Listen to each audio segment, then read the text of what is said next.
So now for our first session, branding and your IP in the virtual world, utilizing your brand with influencers and augmented reality. I'm pleased to welcome my colleagues, Ed White and Courtney Regal. Ed represents clients in brand management and intellectual property counseling, prosecution, and litigation. He counsels clients on trademark, trade dress, copyright, and technology litigation and dispute resolution, and during intellectual property audits and policies. Ed also frequently represents clients in the domestic and international clearance, registration, and management of their intellectual property assets and helps them prepare and negotiate intellectual property and technology licenses, agreements, and acquisitions. Courtney helps businesses with their legal issues involving trademarks and other intellectual property licensing, domain names, privacy, and data protection. Clients rely on Courtney's experience in managing national and international trademark and copyright portfolios. She counsels clients on the selection, use, registration, and enforcement of trademarks and service marks, and drafts and reviews licenses.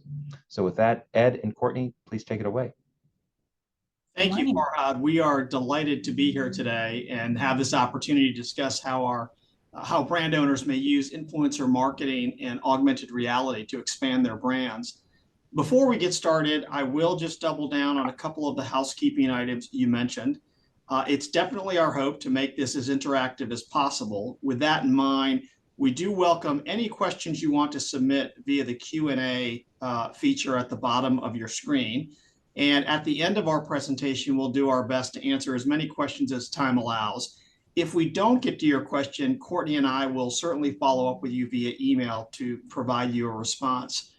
Additionally, as Farhad said, if you want to get CLE credit, and the poll seems like it says that a lot of people do, you need to ensure that you're responding to the polls during the course of the presentation. So to get the ball rolling, we're going to go ahead and offer our first poll of the day here to set the stage.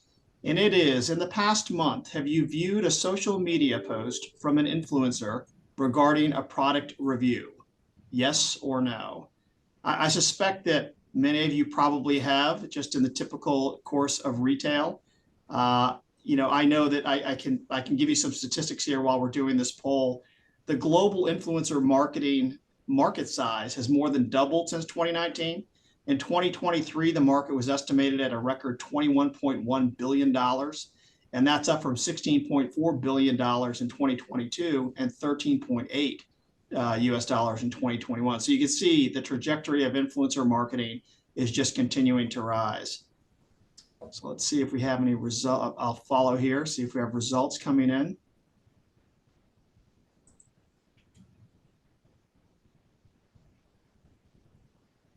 And here we go. So it looks like 67% of you have viewed a social media post regarding a product, and 33 have not. So about 2 to 1.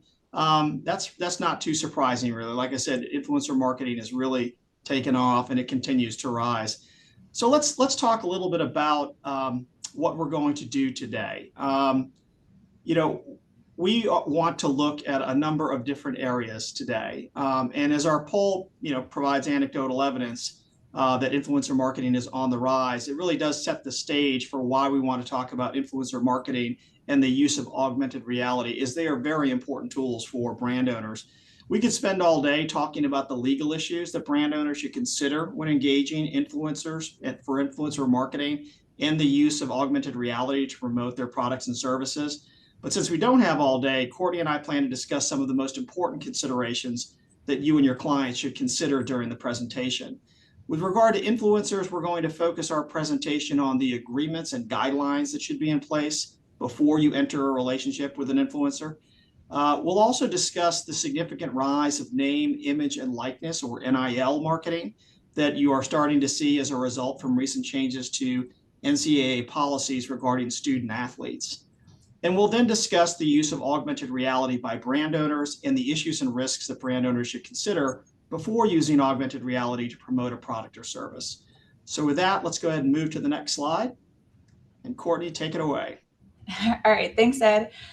Yeah, so I suspect that the 67% of you that answered yes to the first poll are also probably the ones that use social media, because if you use social media at all, then you've likely seen posts made by influencers promoting a product or service on their account.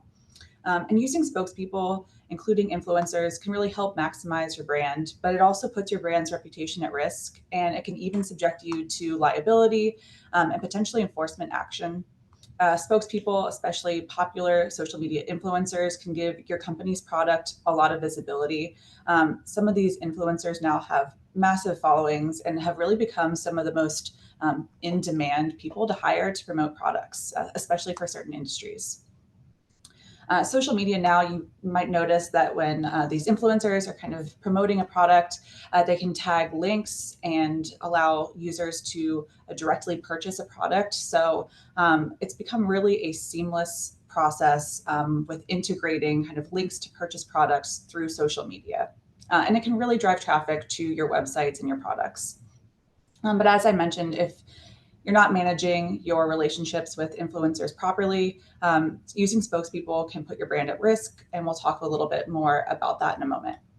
In addition to risks like reputational damage that can occur from using spokespeople, companies also need to ensure that their use of spokespeople to promote products and services complies with relevant laws and other policies.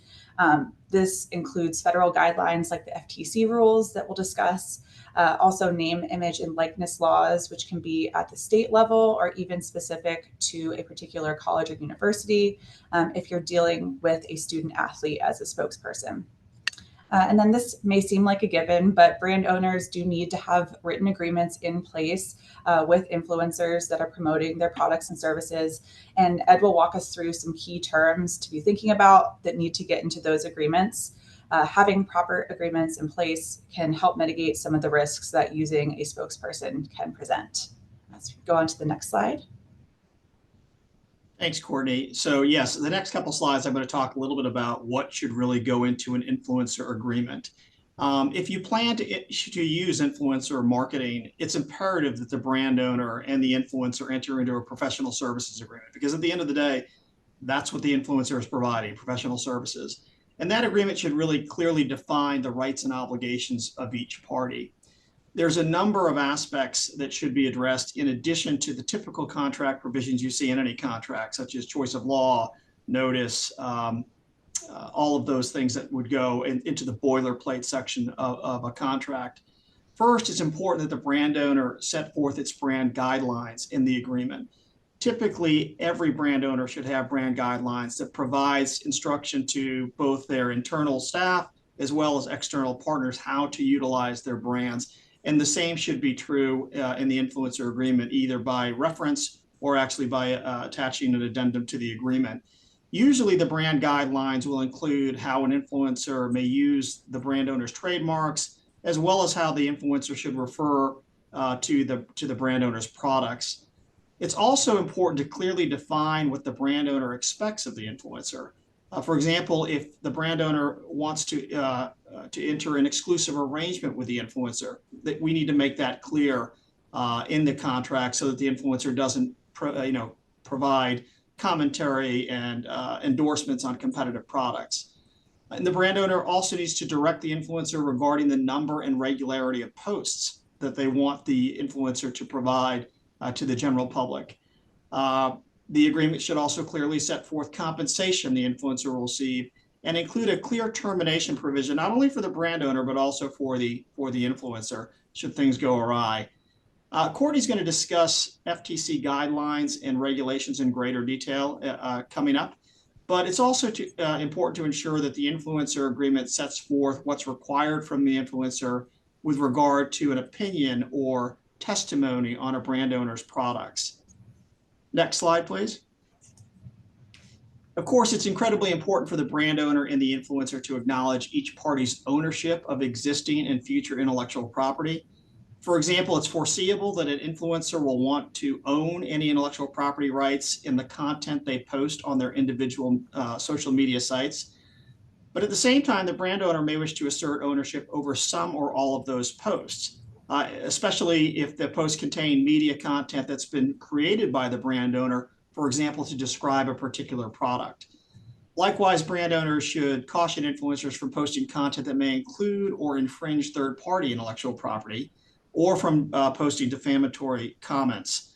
And finally, the brand owner may wish to require an influencer to keep track of the metrics that relate to their posts. And that will help ensure the influencer is complying with the requirements set forth by the brand owner in the influencer agreement. Next slide. Yeah, so as Ed mentioned, one of the things that brands should be thinking about when they're drafting agreements with influencers is FTC guidelines.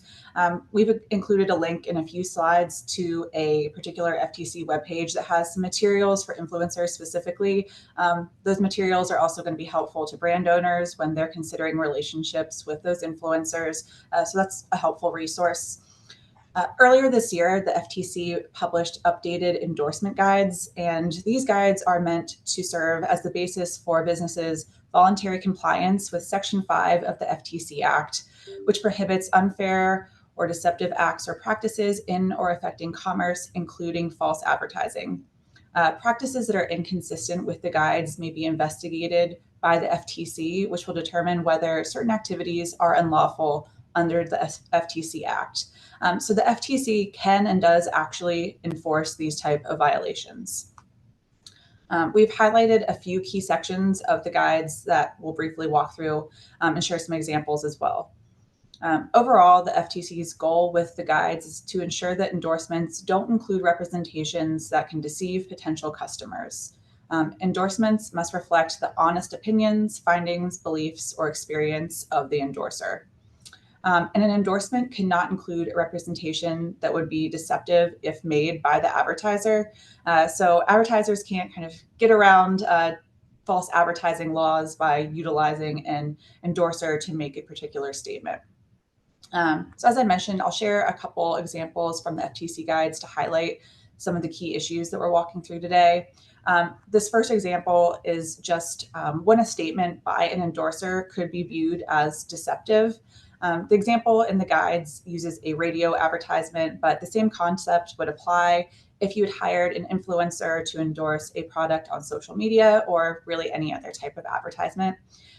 So in the example, a company hires a well-known DJ who in an advertisement talks about how much they enjoy making coffee with a particular coffee maker in the morning.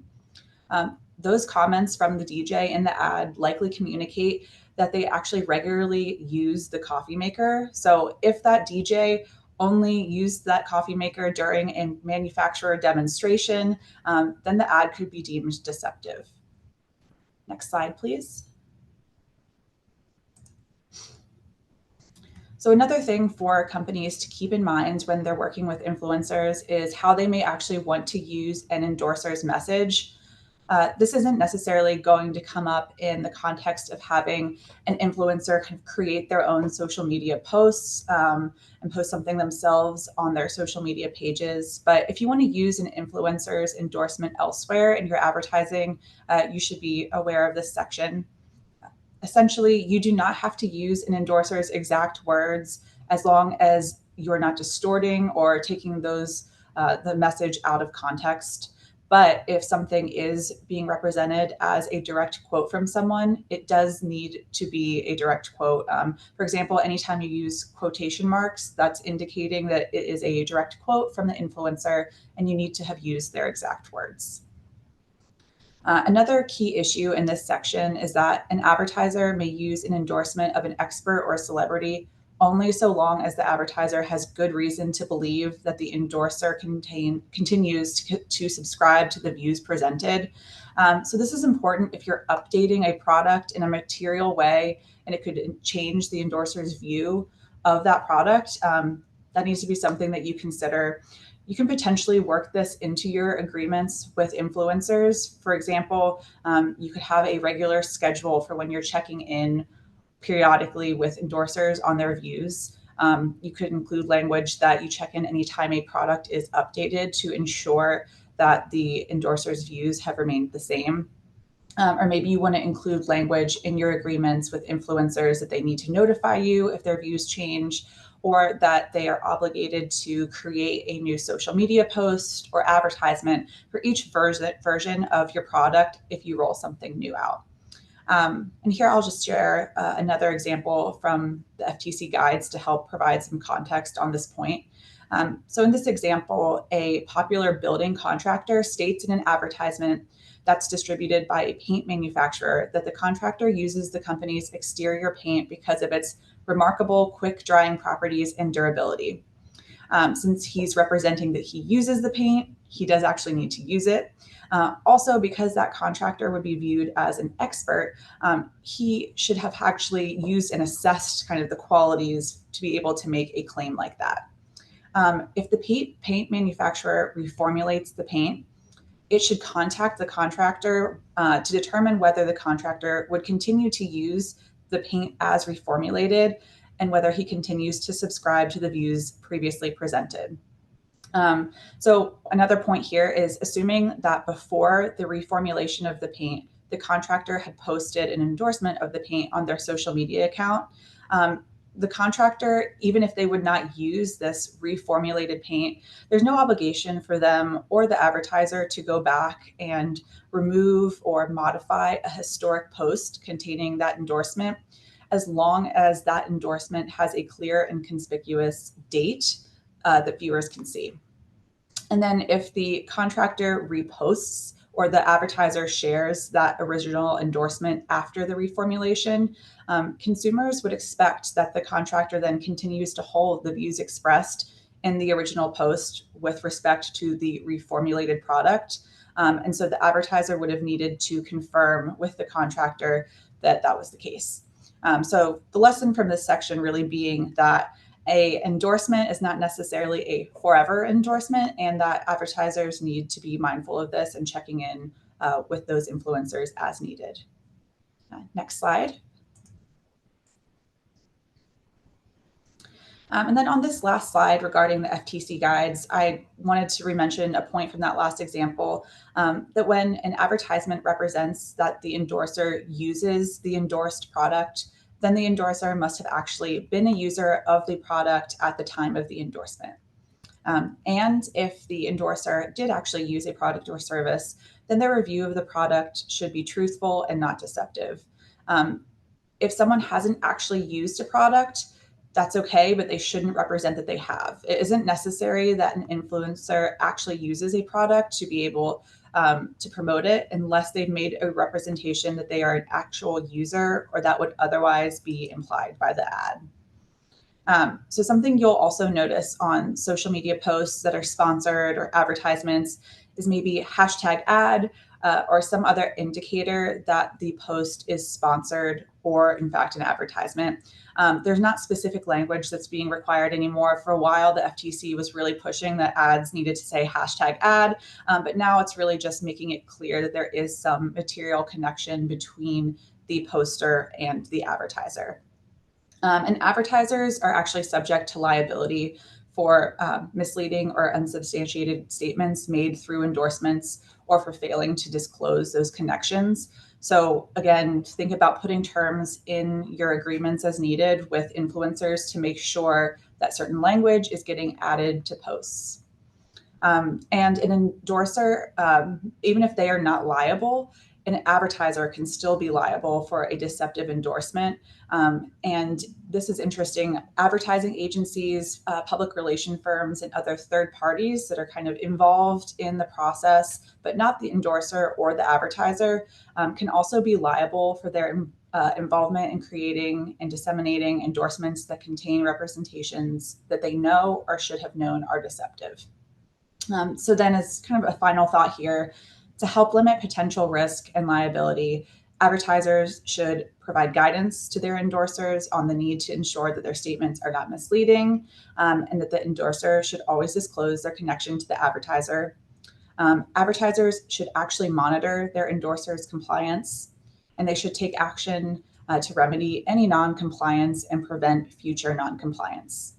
The FTC guides note that while not a safe harbor, if an advertiser can show good faith and effective guidance, monitoring, and remedial action, it can reduce the chances that the FTC is going to actually initiate an enforcement action against them. And here we've included that web address where you can look at some of the FTC's materials for influencers. With that, I believe we have our second poll. So the question here is, must an influencer use a product before she may comment on the product? The answer choices are yes or no. As a reminder, please remember that you do need to answer every poll question today if you would like to get CLE credit. So we'll give everyone a moment to please answer that poll.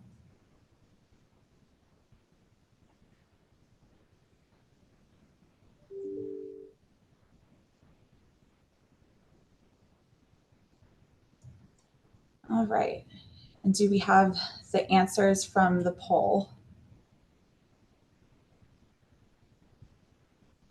There we go. So this is split pretty close to 50-50. 56% of you said yes, 44% of you said no. So the answer is actually no. An influencer doesn't necessarily need to use a product before she may comment on the product unless the advertisement actually represents that the endorser is a user of the product. So maybe a little bit of a trick question there. But with that, we will transition on to the next slide and topic, which is name, image, and likeness. Yeah, thanks, Courtney. And it is interesting, the answer on that last poll, because it does seem somewhat intuitive that an influencer should have to use a product before they place it on their social media feed. But again, remember, they don't have to, unless they're making a representation that they in fact used it in the past. But in any event, let's move on to name, image, and likeness. You know, we felt that if we were going to fully discuss influencer marketing, we would be remiss if we didn't discuss student athletes and the opportunity they now have to serve as influencers pursuant to recent changes in the NCAA policies related to name, image, and likeness rights. Sometimes you'll hear it called NIL.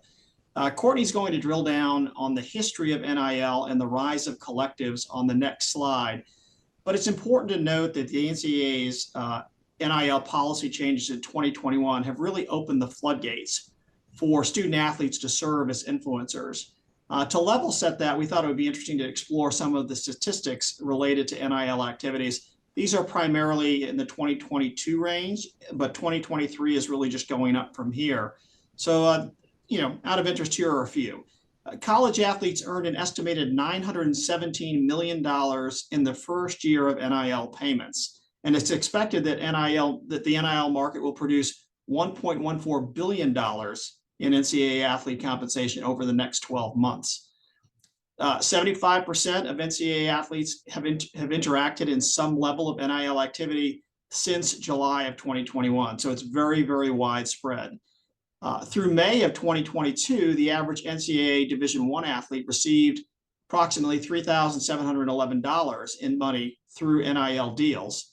And in some cases, again, that's the average. In some cases, well-known athletes in Division I sports have executed six-figure deals worth as much as $400,000 per year. And I think that's actually gone up since I pulled some of these statistics.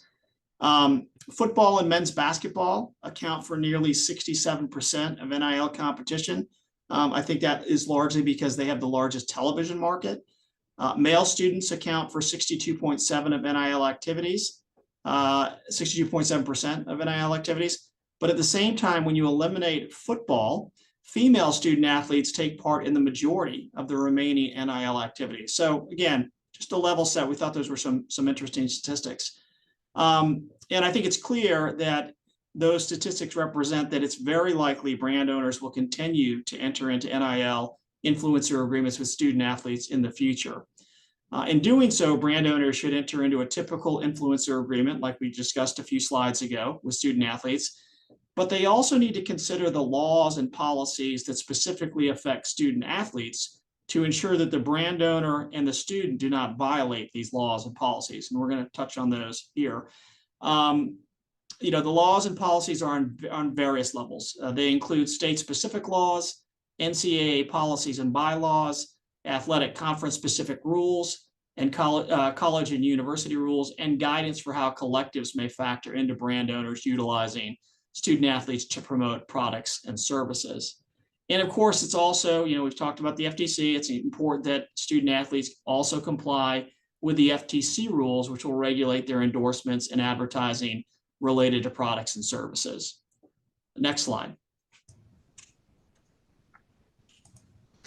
Yeah, so Ed, in June 2021, the landscape for name, image, and likeness in college sports really shifted following the NCAA versus Alston case. This was that landmark Supreme Court decision that found that student athletes should be able to profit from their name, image, and likeness. Immediately following the Supreme Court decision, the NCAA issued its name, image, and likeness interim policy. That was back in July 2021. And since then, they've issued some specific guidance for each division, but generally that policy is still kind of what we're going off of. Overall, the NCAA is trying to prevent students' new ability to capitalize on their NIL from becoming a pay-for-play regime, where the students are being compensated for really just participating in college sports. There's some, idea that we want to keep this as an amateur kind of participation, and though in reality, what we're seeing is that NIL opportunities have become a huge consideration for student athletes when they're choosing programs to play for. This has even come into play when students are actually transferring to other schools because they want to take advantage of better NIL opportunities. Since June 2021, the NCAA, as well as states and colleges themselves, have been attempting to put those policies in place for student athletes to follow. Under the NCAA's policy, students can engage in NIL activities that are consistent with the law of the state where their school is located. So that's important. It's where the school is located, not necessarily where that student athlete is from or lives when they're not at the university. And state laws and the NCAA's policies typically outline what type of contact with students is permissible and how students can participate in NIL opportunities while maintaining their eligibility with the NCAA. So even though there was the Supreme Court case and then the NCAA guidance, companies that may hire student athletes as endorsers and spokespeople need to consider these state laws that are in place, as well as that the colleges that the students attend may have their own specific policies regulating what is permitted in terms of NIL deals. And this patchwork of different laws and policies can have an impact on deals with student athletes, and you want to make sure that your company is complying with all relevant regulations. As part of student athletes being able to profit from their NIL, we've also seen the rise of collectives and boosters. Collectives are structurally independent from a school, but they fund name, image, and likeness opportunities for a school's student athletes. They're often founded by well-known alumni and supporters of the school. And now most schools, especially in larger conferences, they all have collectives. For example, every school in the SEC has at least one collective. And so this is just something that we mention because if you do end up wanting to hire a student athlete as a spokesperson, then you might actually be working with a collective or another representative who is assisting that student with the NIL process. But the overall kind of NIL landscape is still shifting, and the NCAA and colleges themselves are still working on policies and how to actually enforce those policies. One interesting point that I wanted to mention on the NCAA policy and kind of their recent guidance and some updates is that under a fairly new NCAA enforcement standard, the burden of proof has shifted in NIL cases in terms of how the NCAA is determining whether there has been a violation of its policies. So it used to be that the NCAA had to prove that an NIL violation occurred, and it's now shifted to the charged institution actually has to prove that it did not commit a violation. So again, just to mention that this is a constantly shifting field and that companies really need to stay aware of updates on the laws and policies that can apply to your deals with college students. I would also mention that there has been recently some proposed federal legislation on NIL for college athletes. I think this would really be welcomed for some because it would hopefully standardize the process a bit. But we're still kind of holding out to see how this landscape is going to shape up, and really what are going to be the key enforcement issues as the NCAA moves forward with kind of reviewing this and enforcing its policies. And then here we have we had to plug, if you want to hear more, Ed and I have put out a few podcasts on this topic. You can find those podcasts as well as some other podcasts on IP on our intellectual property teams page. And we have included a link above to that page if you'd like to take a look at that. And with that, I believe that we will transition on to our next slide and our final topic on for today, which is augmented reality.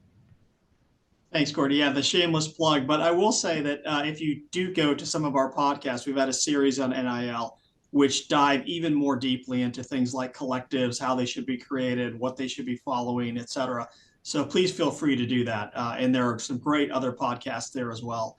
So now we want to turn our attention to augmented reality, which has become a really powerful tool to expand brands and promote products and services. I suspect that many of you listening today have already experienced AR in some capacity as just retail consumers. But to level set our discussion, we've offered some examples here in this slide of how AR is currently being used in the marketplace.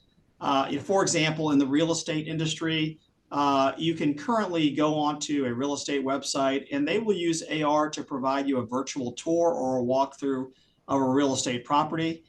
Many retail clothing establishments now allow consumers to virtually try on clothing and accessories such as eyeglasses, and some allow for online virtual tailoring of attire. Many companies, including the financial services sector, have also built digital lounges for consumers to use, or I should say maybe avatars of consumers to use. And they can go into these digital lounges and socialize and conduct business in the metaverse. So we fully expect that AR is going to continue to grow, and therefore we need to be mindful of the intellectual property considerations related to AR as we move forward with our brand owners. Next slide. Yeah, so we're going to hit on three primary issues with regard to intellectual property in the augmented reality space today. First, Ed is going to start us off by talking about using third parties' intellectual property and comparative advertising. We'll briefly address some things that you should be thinking about when you use any intellectual property, such as trademarks or copyrights that your company or client does not own. And as we'll see in a moment, there are uses of third-party intellectual property that may be generally acceptable, but this is just another thing that can create liability for your company if you're not managing it properly. We'll then discuss the importance of protecting your brand in the virtual space, talk through some things that we may recommend in terms of how to best protect your intellectual property, including trademarks and copyrights.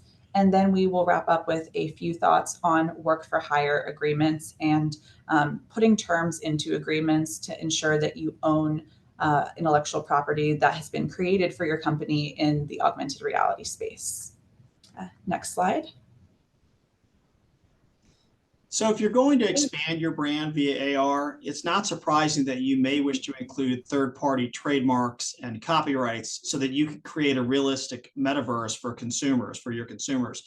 For example, if you want a customer's avatar to enter a digital lounge through, let's say, a cityscape, you may want to use signage for third-party businesses and brands to make that metaverse more realistic. And you may also wish to provide comparative advertising claims within your AR platform to promote your products over competitive products. If you plan to use AR or use third-party trademarks and copyrights or to make comparative advertising claims, you need to ensure that you're complying with the relevant intellectual property, FTC, and privacy laws. In some cases, if you want to use third-party IP, you may need to obtain permission or a license from that third party. You may also need to ensure, you likely will need to ensure, that your terms of use and your privacy policy are up to date and in place, and that they account for a consumer to create an avatar and potentially provide personally identifiable information through your AR platform. And finally, you need to ensure that any comparative advertising claims you make are not false or misleading, and that they don't misrepresent the nature of your products and services, because you don't want to run afoul of the Lanham Act, the Trademark Act, unfair competition, or FTC regulations. Now we're going to turn our attention to protecting and enforcing your IP in the AR world. However, before we do that, we do have one final poll question for you. May a trademark owner refer to third-party trademarks in providing comparative advertising claims in augmented reality? Yes or no?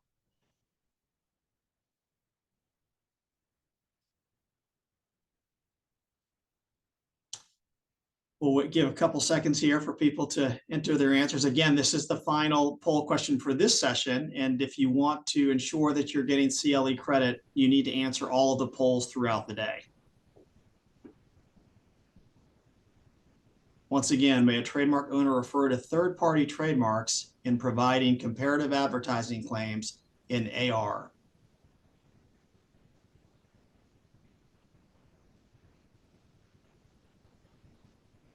All right, I'm guessing we probably have a number of them in at this point. Let's see what our answers are. Okay, so 76% of you said yes, a trademark owner may refer to third-party trademarks in providing comparative advertising claims in AR, and 24% of you said no. Well, the yeses actually have it. You can certainly use third-party trademarks, for example, in making comparative advertising claims, but you need to ensure that those claims, again, are not false or misleading, and that they don't misrepresent the nature of your products and services. And I will just say one more note. When you're making those comparative advertising claims and you're using third-party trademarks, obviously try to minimize the use of the third-party trademark. Call it by its brand name. In some cases, try not to use its design marks, etc. Just make your claim, make sure it's true and not misleading, and then move on, and you should be fine. Next slide.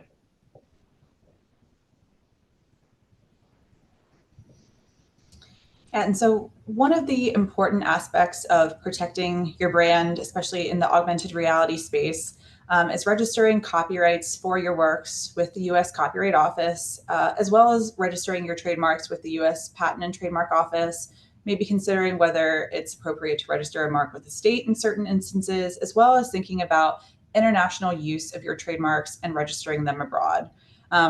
More and more companies are expanding their operations outside of the United States. This can be particularly true when you are offering products and services that are available electronically or online. So thinking about kind of the footprint of your use of a mark and where it may make sense to actually register the mark. A trademark registration is a really important enforcement tool. And so want to be thinking about how you can expand your copyright and trademark portfolios for your augmented reality products. Specifically for augmented reality, you might want to think about registering copyrights in software or maybe other artwork or graphics that might be featured in a virtual reality space. The bar for what is registrable as a copyright is actually fairly low. And then as Ed will discuss a little bit in more detail shortly, it can be really important to make sure that you actually own the materials that are developed for your company to use in connection with augmented reality. And that includes ensuring that any copyrights are actually owned by your company. Another important kind of piece of the copyright registration process is that you do also need to have a copyright registration and not just a pending application to initiate a copyright infringement lawsuit in federal court in the US. And depending on what you're seeking to register, it can take several months or longer to register a copyright. So this is something important to be thinking out at the outset of developing an augmented reality product, or even potentially before you publish something online. Once something is online and people can access it, it's very easy for others to copy it. And so having that copyright registration can become an important enforcement tool should you ever need to enforce rights in your work. And then, as I mentioned, another thing that companies should consider is registering additional trademarks. And it might be that you need to register your trademark in connection with additional goods and services. Just because you've registered a mark for a certain service doesn't necessarily mean that that registration is going to serve as a strong enforcement tool when you start using the mark for new goods and services in the metaverse. So for some companies, their launch into offering goods and services in the augmented reality space is a departure from what they've previously been offering and what they may have registered their marks for. So it is smart to think through whether some additional protection may be needed. And so I've listed out here some examples of what companies have registered as they start to offer goods and services in the metaverse. These might include downloadable virtual goods, including computer software and programs in Class 9, retail store services featuring virtual goods specifically in Class 35, a range of entertainment services in Class 41, depending what you're offering, online non-downloadable virtual goods and non-fungible tokens, and then financial services that specifically mention digital tokens if that's something that your financial institution is offering. The number of applications filed for just NFTs in the past few years alone is significant. Businesses are really starting to look at what they're doing in the digital space and registering trademarks appropriately. So staying aware of that and registering your marks if you need to is important. I mentioned this to Ed the other day, but there's a tool available on the USPTO's website called the ID Manual that allows you to, if you're looking to file a new trademark application, look at some approved good and services description. That ID Manual now includes over 130 entries for NFTs specifically. So this is really something that has taken off in the past few years and is something that you should be considering for your brand. And then finally, it's important that companies are policing and enforcing their IP rights when necessary in the virtual space. Something we can assist with is developing a holistic enforcement and policing strategy. We can also recommend a multitude of different services and vendors that you can utilize to help assist in this process. There's a lot of great services out there that can help you monitor your IP. Sometimes that can be difficult when something is online. Because of these services, it's also important that you take into mind what Ed mentioned on the last slide with regard to using third parties' intellectual property, because those brand owners might find you as well if they are utilizing those tools and policing their intellectual property. So it's important to consider not stepping on other brands' toes as well as enforcing your own rights. And with that, I believe we'll move on to our next and final substantive slide. Thanks, Courtney. Yeah, and again, back to policing. Obviously, as an IP owner, it's really incumbent on you to police and enforce your mark. As Courtney pointed out, registrations are a big part of that. But we can help you create a holistic strategy to look at online brand monitoring, et cetera. But it's definitely something as an IP owner and brand owner you should be doing. So yes, we are at our last slide. We are in the home stretch. And we did want to touch on works made for hire because this is an area or an issue that oftentimes surprises clients, sometimes catches them off guard. If you're planning on creating an AR metaverse to promote your products and services to consumers, frankly, it would be very surprising if you did not engage a contractor to assist you in building out your AR capabilities. You might engage a contractor to assist with the coding for your AR platform. You might engage artists to assist with the aesthetic design of your metaverse and your AR platform. So in those cases, please remember the work for hire rules under the US copyright laws. In the case of an employer-employee relationship, if the employee is creating something for your AR metaverse, your AR platform, the default under the Copyright Act is that the IP rights in the works created by the employee will vest with the employer. But that's not the case when you engage a contractor. It's actually the opposite. The default in that case is that the IP rights the IP rights in the works created by the contractor will vest with the contractor and not the contracting party unless the parties have executed a work for hire agreement or there's work for hire language within the context of the services agreement they've executed. So you want to make sure that you're always executing a work for hire agreement with contractors when they assist you with your AR promotions, so that you can ensure that you own all of the underlying IP rights and what they've created for you and your AR platform.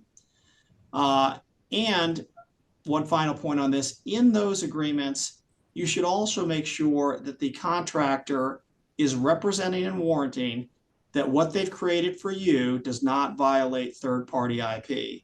Oftentimes, not surprising, you'll have a contractor that does AR work for a number of clients. And so what they've created for one client, they may then use for another client. And they're not necessarily paying attention to the fact that maybe client one has a work for hire agreement, which would limit them from being able to use what they're creating for you, and as you are now AR client number two. So make sure that your work for hire agreements or your service agreements have the acceptable reps, warranties, and potentially indemnification provisions to help you protect yourself as to what they're creating for you. Again, third-party independent contractors. So that is pretty much the last slide, as we said, and I think we're in good shape if we want to take some questions. So remember, we have a couple pending, which we'll answer. If you have questions, please go ahead and submit them using the Q&A feature at the bottom of your screen. And Courtney, I'm just going to go ahead and pull up the questions that we have here. If it works for you, why don't I read number one and you can start to answer it and I can chime in, and then you can read number two and I can start to answer it and you can chime in. Sure. All right, so the first question we have is, since there are so many host sites where fans of brands may choose to sell their own version of branded merchandise, do you have a recommendation as to how the owner of the brand might best protect its brand IP? Should the brand owner just notify the host, for example, Etsy, of its objection to the branded merchandise? Yeah, so this is tough. This does come up a lot where we see on these sites. I think that something that's important and that we have recommended to clients before is that sometimes this does end up being a bit of a balancing act, especially when it's kind of you're dealing with fan products, where you do want to be policing and monitoring your IP. It's important to ensure that you aren't losing rights, but also we don't necessarily want to always take a super heavy-handed approach when it comes to trying to shut down maybe smaller fan sites and things that might come up on Etsy. So it might be that you can even reach out to those brand, the owner of the Etsy shop, in addition to flagging on Etsy, to just discuss with them. Maybe you can utilize kind of a license agreement or explain your rights and see if you can come to an understanding with what they're doing. Because sometimes I know, Ed, you can maybe mention too, we've seen where if you are taking a really heavy-handed approach with something like this, that whatever you say to these brand owners, it could end up online. And so it's kind of this careful balancing act of enforcing your rights, but also potentially working with people who want to create these, third-party products that might include your or your client's IP. Yeah, I agree with you, Courtney. You have to be very cognizant in this day and age of social media that what you send to a third party in a situation like this is likely going to be posted. And so you want to avoid that David and Goliath scenario. There's when we see these things for clients, we kind of go about them from, I guess, different vectors. One, you can certainly always reach out to the host site. And it might be Etsy in this example, or it could be, an auction site like an eBay or an Amazon. And in most cases, they'll have within their terms of use the ability for you as an intellectual property owner, let's say it's a copyright infringement issue, to file a takedown request under the Digital Millennium Copyright Act. And they will act on those quickly so that they can take advantage of the safe harbor and usually take down those posts. Likewise, though, so that's one vector. Likewise, you can go out and reach to the person, if you can find them and identify them, who posted the content or posted the items, and try to work with them. And there are some great stories of, for example, on fan sites where a producer of a television series like Stranger Things has reached out and sent them a letter that really, thanks them for being such great fans of the program, but then reminds them that it's incumbent on them to enforce their IP rights. And so they come out looking really good in the public when something like that gets posted. Courtney, Yeah. Yeah. Oh, no, I think that's right, Ed. And it looks like we have a few questions actually on NIL. The one is a bit longer. It might be a good one for us to follow up on offline, sure. But let's go with this shorter one. It is between the growth of NIL and especially with its outsized impact on the transfer portal. Do you think eventually Congress will step in to crack down on NIL practices in the future? Yeah, so I'll take this one, and I think we probably have time to kind of get through at least some of the subparts of the other one too. I think, but so I think on this one, there's a lot of people. It's a bit of a mixed bag. There's a lot of people who would love Congress to step in and create some sort of federal body of law related to NIL. I think though, what we saw was that Congress seemed to be pretty amped up about it back in 2021 when you had the Alston case going through the Supreme Court. And then from my perspective, they sort of set that aside as individual states and universities started to implement their own policies. And now I think you could almost go state by state and determine what is that state's appetite for having state legislation on NIL versus allowing the schools to simply implement policies that the student athletes and collectives need to follow that are in accordance with the NCAA policies. Courtney, I don't know if you have anything to add. No, I think that's a good overview, Ed. And I think we briefly mentioned that there has been some federal legislation that's been proposed, and that's something that we will kind of continue to track. And so maybe that's our next podcast, Ed. That's right. Well, let's touch on this one, Courtney, the one that has some of the subparts. I'll do the first one. Maybe you can do the second one. With regard to NIL, do you need to be a licensed agent to represent a student athlete in negotiating an NIL deal? And they put in may depend on state laws, which it absolutely does. Courtney, if you want to take that or you want me to? Sure. So I mean, as you already mentioned, that it does depend on state laws, and it can also depend on the actual college's policies. They may actually have a kind of representative who works with the students on their NIL opportunities. And, this kind of changes depending on the division and the state laws and policies as well. If you're working with maybe a smaller local university who's D3, maybe you can just go to that individual and work with them directly. Maybe they have an attorney that can kind of walk them through the process.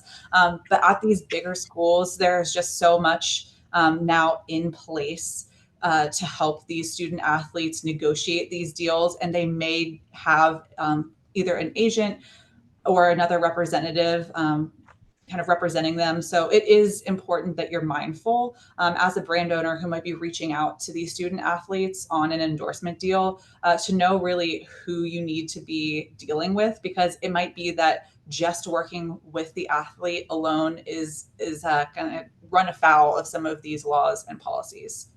Yeah, it's really quite a minefield out there right now because it's an ever-changing landscape. So if this question, as I look at this question now, if this was meant to be sort of, if there's anybody listening that would think about representing an athlete, for example, I would tell you to be very cautious. Sports agents are not always representing student athletes in these NIL deals because they don't always have to. But we've already seen some situations where, let's say, family members who, albeit maybe a little bit business savvy, will represent the student athlete, but they don't fully understand the landscape and they get the student athlete in trouble. So I would say be very careful how you tread if this question was really meant more for, can I or others represent student athletes? The second part of this is, and I'm happy to jump in on this one, Courtney, if you want, how much oversight do universities have over the NIL deals signed by student athletes? What is the roadmap? Are there guidelines imposed by universities that student athletes must comply with before signing NIL deals to avoid potential conflicts or merchants who might not align with the university's values? So Courtney touched on a lot of this in one of the prior slides, but each university in some respect has an independent roadmap. You'll see a lot of similarity between those roadmaps, but at the end of the day, there are some universities who are more active than others in trying to help their athletes navigate NIL deals. Typically, those are the larger universities where more of their students are involved in significantly, let's say, six-figure deal NIL promotions. Is a rule. As the school is smaller, perhaps the NIL assistance there or guidance becomes a little less prevalent. So the answer, though, at the end of the day is the school may or may not be aware of what the student athlete is doing. And if there becomes a problem, they may only realize that after it's become a problem. But again, I think in most cases, universities are trying to project to student athletes that if they're thinking about an NIL deal, they should at least come to the office within the athletic department to discuss it. And again, then it's up to the athlete, the individual student athlete, to do that. Courtney, yeah, and I would mention too, we primarily touched on college athletes today, but I did think it was interesting that earlier this year, the Virginia High School League actually came out with some NIL policies for high school students. And in those policies, I'm just kind of getting to the last piece of this question where whether there's guidelines imposed on the athletes that, they need to be considering potential conflicts with the university's values. The high school policy, for example, doesn't allow the student athletes to enter into deals that would be for tobacco products, things like alcohol. So these are things that can be regulated in a policy and that might not necessarily be included in a state law. And also too, for states, some states don't have a state law already on the books for NIL. We're seeing that most do or are in the process of getting these passed. But when they don't, then really the default is kind of that university policy. So it is important to be thinking through, what particular endorsements may or may not be prohibited under those deals. Okay, here's another one. Okay, here's another one for us, Courtney. Maybe you can take a stab at this one. May I use photographs that third parties take of products, locations, etc., in social media posts or in AR spaces? Yeah, this is a great question, and we see this come up a lot. And so the answer really is no.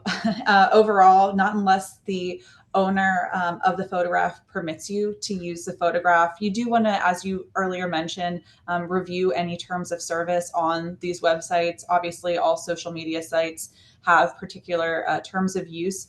Often in these terms of use of photos or other materials that have been posted on social media, there's going to be restrictions on your commercial use in particular. So even if a photo is out on a social media platform, it's in Google Images, you may not be able and likely are not able to actually use those images in specifically commercial products without having a license. And as I mentioned too, there's these services now that allow companies to kind of scrub the internet and easily find violations and potential infringement of photographs and other copyrighted material. So it is something that we encourage brand owners or companies to be careful about when they're pulling materials from online to use. Any last thoughts, Ed, before I think we're coming up on time here? Yeah, I think this is probably going to be the last one. No, I agree wholeheartedly. For those of you out there who are listening who are general counsel or maybe or represent companies as outside general counsel, we run into this a lot where basically people internally have put together marketing campaigns where they're utilizing photographs. And in this day and age, because everything's so readily available on the internet, people will pull things, including photos. But as Courtney said, with digital watermarks, it's very easy to see if a photograph is being used, and there are scrubbing functions and programs that photographers can use to do that.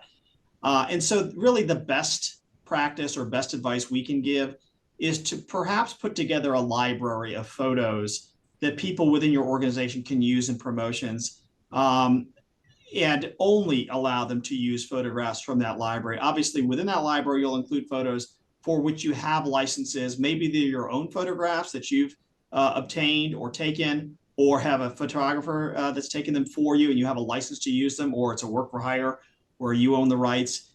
that's really the best way to avoid the liability in these situations. Yeah, so Courtney, I think you're right. I think that's the last one we have time for.